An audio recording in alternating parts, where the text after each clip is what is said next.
And so now the narrator asks Anguri, are there any love marriages possible in your village? And then Anguri says that it is not a normal aspect, but at times it happens. The girl is innocent there, the villain is the man. That is, sometimes a man will come to a girl and will give her sweets, and he will be hiding weed in that he will be giving in a pan the weed, and the girl, without knowing that there is weed in the pan, or she will eat it, the sweets and all, and the weed will get into her body. And then the magical effect of the weed on the girl. What is it? The girl will fall in love with that man. Only in such cases, love marriages will happen in the village.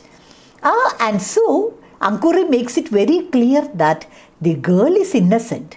But if there is a love marriage, the reason is the man. The girl unknowingly eats the wage.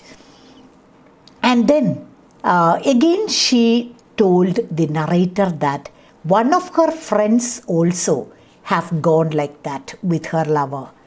She says, whom did you see? A friend. She was older than me.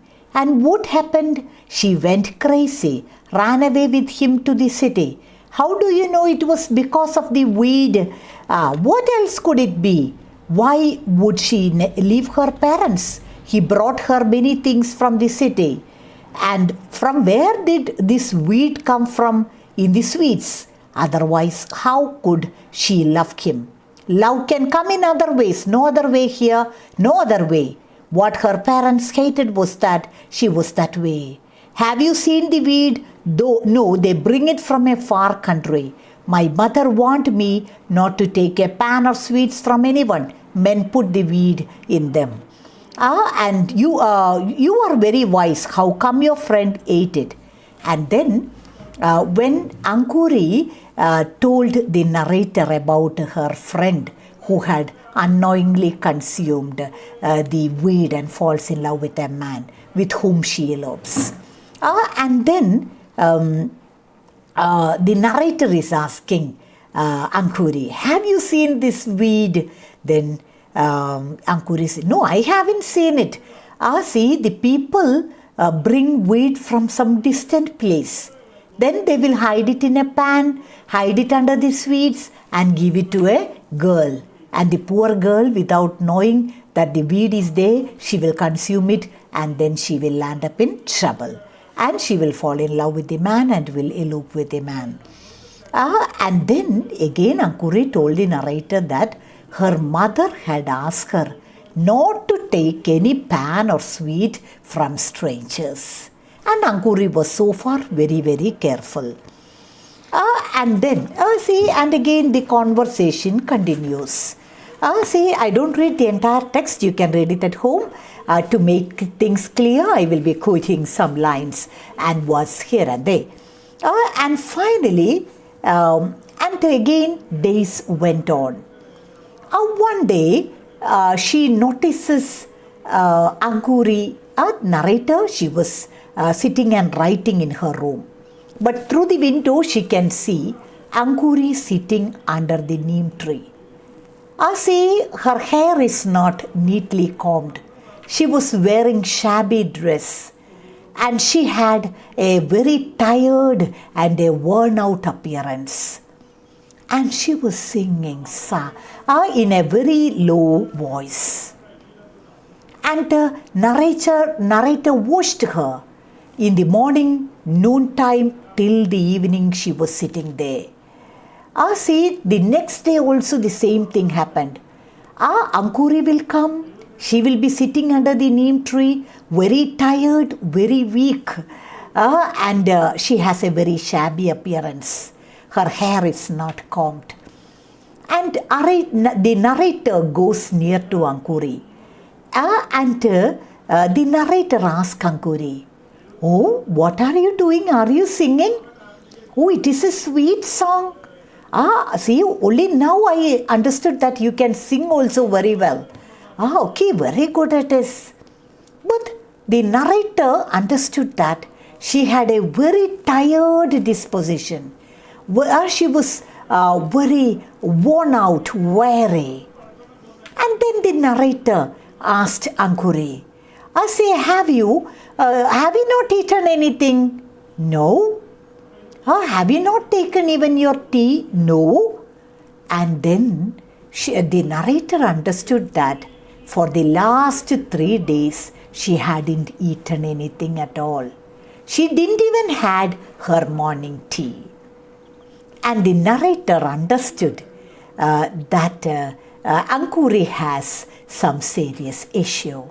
But she was singing also. And then here the narrator asked Ankuri, see, what is your problem? See, have you consumed some weed? In your village, girls will sing only when you consume weed. What happened to you? And then Ankuri started sobbing, crying. And then she told the narrator, see, my mother told me not to take any sweets or anything from strangers, and I obeyed it so far. But here the villain is Ramtara. Who is Ramtara? The night watchman.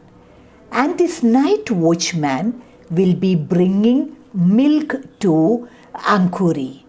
And he will prepare the tea, and every day morning Prabhadi, Ankuri and Ramtara will be drinking tea together. That is the pattern. And now Ramtara had gone to his village. He hadn't come back. So there is nobody to bring milk. And Ankuri couldn't have tea also. But that is not the reason. The narrator questions Ankuri. The narrator could understand the problem of Ankuri. But Ankuri says that, I was very careful, ma'am. I hadn't taken any weed or anything from any stranger. But that cunning Ramtara, when he made tea, he added weed into it.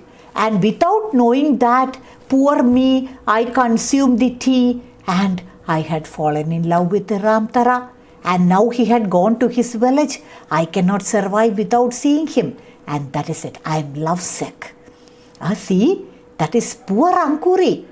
She cannot even think that it is normal for a girl to fall in love with a man. See, Ankuri is a very young, energetic, vibrant young girl in the teens. What about her husband? An old man, a widower, all the time working in the master's house.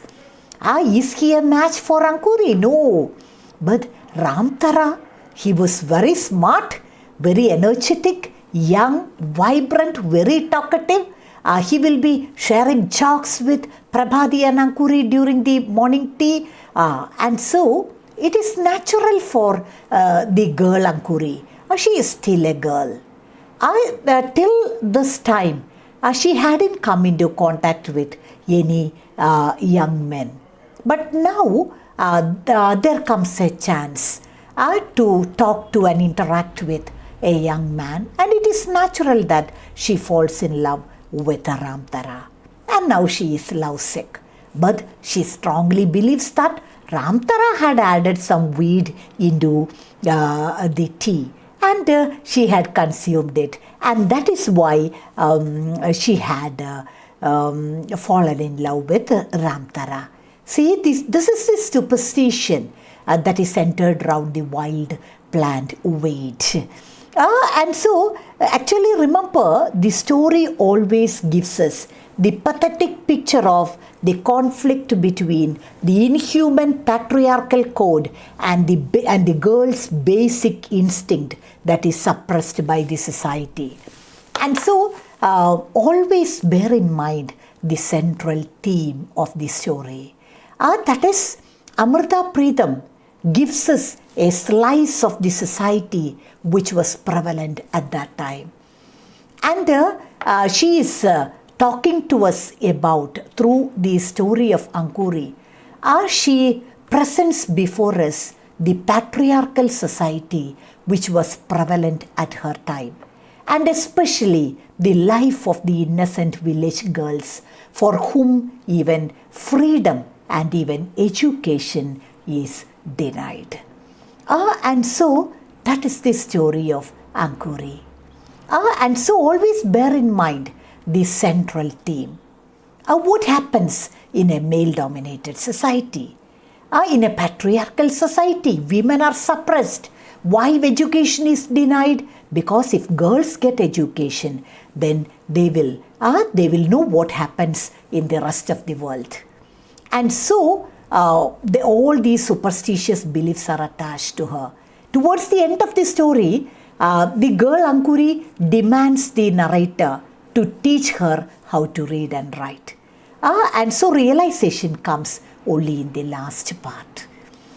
And so this is how women suffer in a patriarchal society, and that is presented through the story of the innocent rustic girl Ankuri. Hope you have enjoyed the story. See, this is a very simple lesson, but very important from the examination point of view. And Amrita Pritham again is a very interesting writer. And remember, portions are over for this semester. Hereafter we will discuss the question answers or we will do the revision towards the end of the semester, or after this, or from the next class onwards. And so much for the day. Thank you.